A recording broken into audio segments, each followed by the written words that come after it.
Hello student, let us continue with our chapter. Last lecture we have seen the process of communication, and in their process of communication we have seen stages.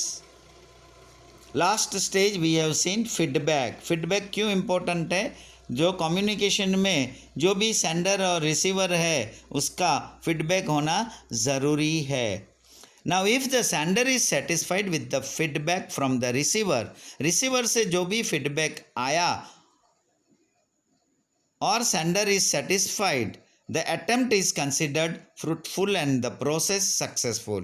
और ये जो attempts किया है वो consider किया जाएगा fruitful है and process है सक्सेस है. If there is a partial misunderstanding और lack of understanding then it results into complete failure of communication. अगर कुछ मिसअंडरस्टैंडिंग है या लैक ऑफ अंडरस्टैंडिंग हुआ तो this results into complete failure of communication, जो पूरा कम्युनिकेशन फेल माना जाएगा. In that case the sender speaker has to make further attempt employing a different channel medium. It should be noted at this point that language, words, script, symbols, pictures are known as channels and presentation through oral, written, expression or acting. These several means are considered as medium. The process of communication can be explained through the following figure. जो यहाँ figure page में बताया हुआ है, तो अगर feedback सही नहीं मिला तो कहने का मतलब है कि ये कम्युनिकेशन के प्रोसेस में उसको सेटिस्फाई करने के लिए they have to use different medium या different channels. Now, which are the methods of communication? As seen earlier, medium or channel play an important role in the process of communication. Communication का process में हमने पहले जैसे देखा कि medium और channel जो है वो एक इम्पोर्टेंट रोल प्ले करता है. Appropriate methods of communication are used for different types of communication. The method of communication in which only two persons are involved will be different. Communication between an individual and group where there is one speaker, sender and many receivers. For example, classroom. In that case, the process of communication will remain long or short or complex and the method would change. मतलब ऐसा position है कि जहाँ दो ही लोग हैं, person आमने सामने इन्वॉल्व है, तो वहाँ कम्युनिकेशन अलग हो जाता है. कभी एक अकेला होता है और सामने ग्रुप होता है, या कभी एक स्पीकर होता है, एक सेंडर होता है और मेनी रिसीवर्स होता है. जैसे एग्जांपल में क्लासरूम में टीचर एक होते हैं और बच्चे ज़्यादा होते हैं, तो उस टाइम पे जो प्रोसेस ऑफ कम्युनिकेशन होती है विल रिमेन लॉन्ग और शॉर्ट और complex and the method would change, और उसमें ये मेथड चेंज करना पड़ता है. Contrary to it, when communication takes place between a group and an individual where the speaker senders are many and receivers only one, for example press conference, then in that case the process and method of communication would change. अब उसका reverse में, contrast में, अगर communication ऐसा होता है जहाँ group होता है और सामने एक अकेला ही होता है, individual, where the speaker senders are many and receivers only one. Receive करने वाला एक ही है लेकिन स्पीकर्स है बहुत. जैसे कि एग्जांपल प्रेस कॉन्फ्रेंस होती है, तो प्रेस कॉन्फ्रेंस में जो process and method of communication जो होता है वो चेंज हो जाता है, क्योंकि सामने बोलने वाला एक होता है, पूछने वाले बहुत होते हैं. In addition to this, when the communication is between two groups, अगर दो ग्रुप के बीच में है, for example group discussion, then in this case too the process and method of communication would vary.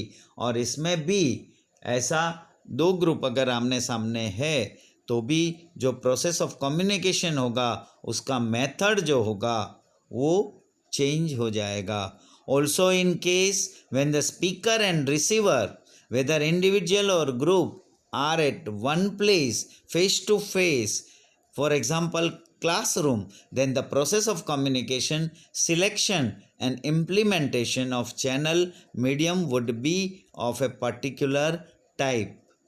जैसे हम एग्जाम्पल में देखते हैं, जैसे क्लासरूम में टीचर जो पढ़ाते हैं या अभी ऐसे वीडियो के ज़रिए जो कम्युनिकेशन करते हैं, तो उसमें बहुत ही चैनल या मीडियम के ज़रिए बहुत फ़र्क पड़ जाता है. Whereas when the speaker and receiver, whether individual or group, are not at the same place and are connected through some means of mass communication, for example telephone, then the process of communication would vary. उसमें भी communication का process change हो जाएगा.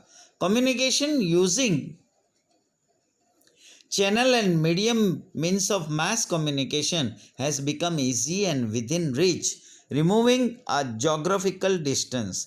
The methods of communication can be understood in the following way. जो mass communication में अगर कुछ communicate करना है channel और medium के द्वारा, जो जोग्राफिकल डिस्टेंस को भी नहीं देखते हैं, लेकिन वो कम्युनिकेशन का प्रोसेस बहुत ही इजी और जल्दी पहुंच जाता है. Now will see the methods of communication. Oral communication, the communication undertaken by way of speaking using language words well suited to information message is known as oral method of communication. In this method, clarity of pronunciation and loudness of sound are essential features. अगर oral communication अगर हम कर रहे हैं by way of speaking, तो जो भी हम लैंग्वेज या वर्ड्स यूज़ करते हैं, that should be well suited to information message. वो इन्फॉर्मेशन जो देना चाहते या मैसेज देना चाहते उसके साथ वेल सुटेड होना ज़रूरी है. And this known as oral method of communication. और इन दिस मेथड और ऐसी मेथड में clarity of pronunciation and loudness of sound are essential features. Oral communication जब भी हमें करना हो तो प्रोनाउंसिएशन में क्लैरिटी होना ज़रूरी है और लाउडनेस ऑफ साउंड्स, जो लाउडनेस होना है उसकी आवाज़ भी सही होनी है. This are essential features. Talk, discussion, forum, lecture, group discussion etcetera are the examples of this method of communication. ये जो ओरल कम्युनिकेशन होता है जिसमें ये टॉक, डिस्कशन, ये लेक्चर होता है, ग्रुप डिस्कशन होता है, ये मेथड ऑफ कम्युनिकेशन है. Now second is written communication. The communication undertaken by way of writing using script, language, words well suited to information message is known as written method of communication. Oral में ये सारी चीज़ verbally बोली जाती थी, speak करके. Same thing ये communication जब writing में होती है, रिटन कम्युनिकेशन में, तो ये सब राइटिंग में उसकी जो स्क्रिप्ट यूज़ होती है, लैंग्वेज जो यूज़ होता है, वर्ड्स यूज़ होता है, that is written method of communication. In this method style of writing and selection of words are essential features. और ये रिटन कम्युनिकेशन में हमें ये चीज़ का ध्यान रखना है कि अपना जो स्टाइल ऑफ राइटिंग है और सिलेक्शन ऑफ वर्ड्स है, जो हम वर्ड सिलेक्ट करते are essential features. Literature, books, letter writing, manuscript, email, newspapers, periodicals, advertisements, hoardings, handbills, leaflets etcetera are the examples of this method of communication.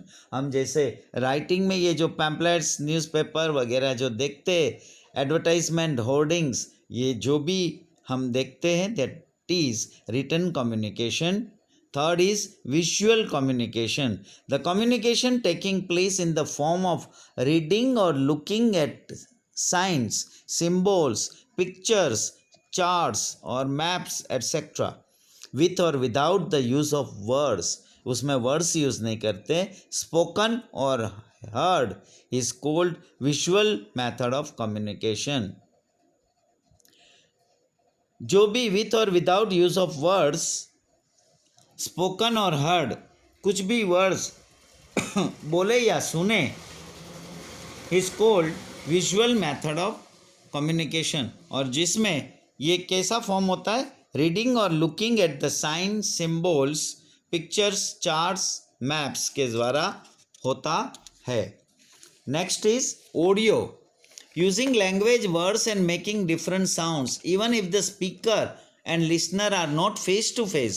The audio process of communication takes place by listening to what they convey. Radio, telephone, CD, tape recorder are the examples of this mode of communication.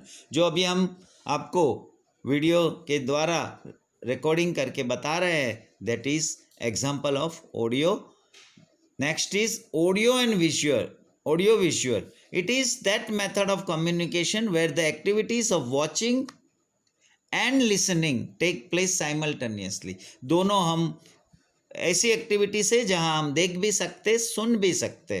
Motion pictures, DVD, television, computer are the examples where with the help of devices, appliances, both activities take place side by side. जो आपका zoom में meeting के द्वारा जो lecture होता है, वो lecture जो है वो एग्जाम्पल ऑफ ऑडियो विजुअल, जहाँ आप सुन भी सकते हो और देख भी सकते हो. Last is silence. It is that method of communication where even in absence of words spoken और written, message is conveyed through silence. Silence के द्वारा मैसेज को कन्वे करना. Communication is possible without words. Silence में without words के द्वारा communication possible है. Silence generally conveys consent but at times shows disagreement. Empathy can be conveyed through silence. Pauses in verbal communication catches attention and at times also makes communication emphatic. Among various methods of communication, oral and written methods are popularly used. ये जो भी हमने methods देखे communication में, जिसमें oral and written जो methods है वो पॉपुलर है. They simplify interaction of thought, concept, feeling and information and make formal and commercial communication successful. और हमारा जो कोई भी फॉर्मल और कमर्शियल कम्युनिकेशन होता है, जो भी हम फीलिंग या इंफॉर्मेशन या अपना थॉट या कंसेप्ट देना चाहते हैं, वो सिंप्लीफाई होता है और सक्सेसफुल होता है. Now let us now examine their characteristics, advantage and limitations of oral and written communication. We will see in our next lecture. Thank you.